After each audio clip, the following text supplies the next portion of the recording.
Hello नमस्कार श्री स्वामी समर्थ। स्वागत आहे तुम्हा सगळ्यांचं माझ्या YouTube चॅनलवरती।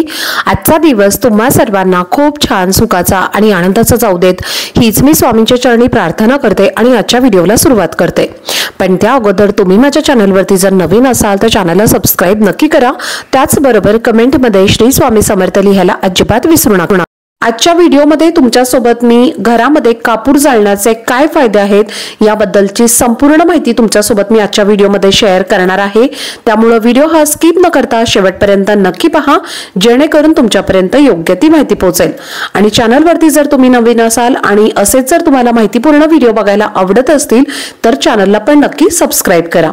तर बघा, आपण विशेषतः पूजेमध्ये कापूर हा वापरत असतो, पण वास्तुशास्त्रानुसार घरातील नकारात्मकता काढून टाकण्यासाठी घरामध्ये कापुराचा छोटासा तुकडा सुद्धा खूप फायदेशीर आहे। कापुरामुळे अनेक वास्तुदोष आहेत तर ते दूर होतात आणि घरामध्ये सुख समृद्धी येत असते। आणि त्याचबरोबर आर्थिक समस्या, पैशांच्या समस्या सोडवण्यासाठी सुद्धा कापूर हा अतिशय फायदेशीर समजला जातो। तर आपण जाणून घेऊयात की कापूर वापरून तुम्ही तुमच्या घरातील वास्तुदोष हे कसे दूर करू शकता। नोकरी व्यवसायामध्ये प्रगती करायची असेल तर स्वयंपाकघरातील सगळी कामं झाल्यानंतर एका भांड्यात कापूर आणि लवंगा आपल्याला जाळायचे आहेत।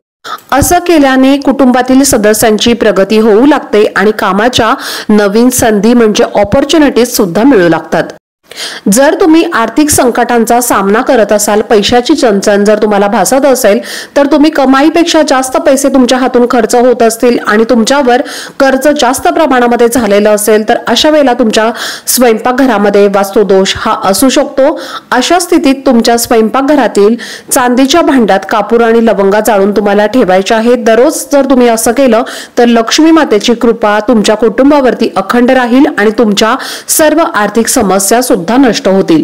सोबतच असं केल्याने तुमची अडलेली रखडलेली कामं सुद्धा पूर्ण होतील आणि वास्तुशास्त्रानुसार घराच्या आग्नेय दिशेला रोज कापूर जाळल्यामुळे त्या घरामध्ये आर्थिक समृद्धी ही सुद्धा कायम होत राहते। बऱ्याच वेळेला आपण असं पाहिलं असेल, ऐकलं असेल की कुटुंबातील लोकांमध्ये ताळमेळ नसतो किंवा त्यांच्यामध्ये दुरावा निर्माण झालेला असतो, घरामध्ये भांडणं होत असतात, वादविवाद कलह होत असतात। अशा वेळेला देशी तुपात कापूर भिजवून रोज त्यांना जाळल्यामुळे आपल्या घरामध्ये तिथे सुगंध हा घरभर पसरेल आणि असं केल्यामुळे घरामध्ये पॉझिटिव्हिटी, सकारात्मक ऊर्जा सुद्धा राहते आणि घरामध्ये सुख शांती सुद्धा टिकून राहते। एवढंच नाही तर कुटुंबातील सदस्य सुद्धा या त्रासातून मुक्त होत राहतात। जर पती पत्नीमध्ये खूप मतभेद होत असतील, भांडणं होत असतील तर रात्री पतीच्या उशीखाली कापूर हा ठेवायचा आहे। दुसऱ्या दिवशी सकाळी कोणालाही न सांगता तो आपल्याला जाळून टाकायचा आहे। असं केल्यामुळे एकमेकांमध्ये भांडणं होणार नाहीत आणि सुख शांती सुद्धा टिकून राहील आणि दोघांमध्ये प्रेम सुद्धा वाढेल। यानंतर पुढचा जो उपाय आहे तो म्हणजे घरामध्ये वास्तुदोष असल्यास प्रत्येक खोलीमध्ये कापराच्या 1-2 वड्या ज्या आहेत तर त्या आपल्याला ठेवायच्या आहेत आणि त्या वड्या संपल्यानंतर त्या जागी आपल्याला दुसऱ्या वड्या ठेवायच्या आहेत।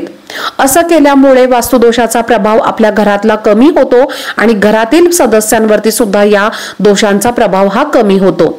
यासोबतच आपल्या घरामध्ये जे काही वास्तुदोष आहेत तर ते सुद्धा हळूहळू दूर होऊ लागतात आणि नष्ट होतात। यानंतर पुढचा उपाय जो आहे तर तो म्हणजे सकाळ संध्याकाळ घरामध्ये कापूर जाळल्यामुळे घरातील वातावरण शुद्ध राहते, पॉझिटिव्ह राहते आणि सकारात्मकतेचा संचार आपल्या घरामध्ये राहतो आणि सर्व नकारात्मक शक्ती या सुद्धा दूर होतात आणि त्यामुळे घरामध्ये सुख शांती सुद्धा ही कायम टिकून राहते। यानंतर पुढचा उपाय म्हणजे जर तुमच्या घरामध्ये कोणत्याही ठिकाणी वास्तुदोष असेल आणि जर तो तुम्हाला दूर करायचा असेल तर सर्वात सोपा उपाय म्हणजे एका भांड्यात कापराचे तुम्हाला काही तुकडे घ्यायचे आहेत आणि त्या ठिकाणी तुम्हाला ते ठेवायचे आहेत आणि तो कापूर संपला की काही दिवसांनी तिथे तुम्हाला नवीन कापराचे तुकडे ठेवायचे आहेत। असं केल्यामुळे आपल्या घरातले संपूर्ण वास्तुदोष आहेत तर ते हळूहळू नष्ट व्हायला सुरुवात होते। तुम्ही लोकांना असे म्हणताना बऱ्याच वेळेला ऐकलं असेल की त्यांच्याकडे पितृदोष आहे किंवा कालसर्पदोष आहे आणि त्यामुळे त्या घराची प्रगती होत नाही आणि राहू केतू या ग्रहांमुळे कालसर्पदोष हा निर्माण होत असतो। तर या दोषांपासून मुक्त होण्यासाठी सकाळ संध्याकाळ आणि रात्री घरामध्ये 3 वेळेला तुम्हाला कापूर हा जाळायचा आहे। त्यामुळे या सर्व समस्या तुमच्या नक्कीच दूर होतील। शनिवारी अंघोळीच्या पाण्यात कापूर तेल आणि चमेलीच्या तेलाचे काही थेंब जर टाकले आणि त्या पाण्याने जर आपण अंघोळ केली तर आपले संपूर्ण शनी दोष किंवा 7.5चा त्रास हा आपला कमी होतो आणि राहू केतूचा सुद्धा तुमचा त्रास हा कमी व्हायला सुरुवात होते। जर झोपताना तुम्हाला भयानक स्वप्न पडत असतील किंवा झोपताना तुम्हाला जर भीती वाटत असेल तर तुम्ही तुमच्या बेडरूम मध्ये कापूर हा जाळला पाहिजे। त्यामुळे तिथल्या ज्या काही नकारात्मक शक्ती आहेत तर त्या नष्ट होतात। यानंतर पुढचा उपाय म्हणजे लवंग आणि कापूर एकत्र जाळल्यामुळे आपल्या घरातील सर्व प्रकारची नकारात्मक ऊर्जा ही नष्ट होते आणि घरामध्ये मानसिक शांती सुद्धा प्राप्त होत असते। कापूर जाळल्यामुळे आपण देवासोबत जोडले जातो आणि आपण जी काही सेवा पूजा करतो तर ती सुद्धा देवांपर्यंत पोहोचत असते। तर असे काही कापराचे फायदे तुमच्या सोबत मी आजच्या या व्हिडिओमध्ये शेअर केलेले आहेत। तुम्हाला जर माझा आजचा हा व्हिडिओ आवडला असेल तर व्हिडिओला जास्तीत जास्त लाईक, शेअर आणि चॅनलला सबस्क्राइब नक्की करा। भेटूयात पुढच्या व्हिडिओमध्ये। तोपर्यंत सर्वांना श्री स्वामी समर्थ।